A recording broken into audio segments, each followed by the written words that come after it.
Kürtők, vályatok, alagutak, barlangok, csapdák, testnyílások, szervek, háttaláló nőalak.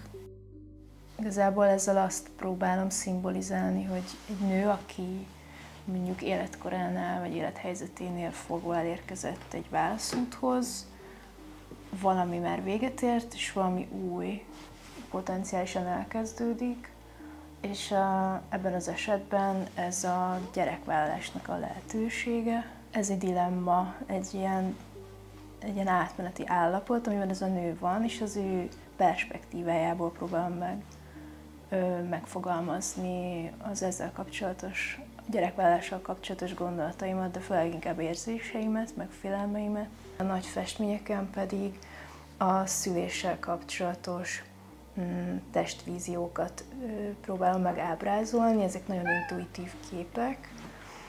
Hogy azt tapasztaltam, hogy a legfelforgatóbb élményeknek a sajátossága az, hogy a személyiség, vagy a személyt maga alá gyűri egy mechanikus működés.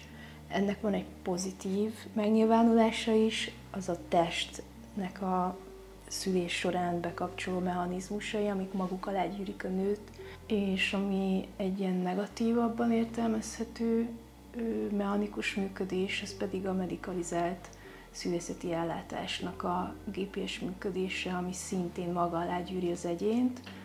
Az új festményeimen ez a kétféle minőség találkozik.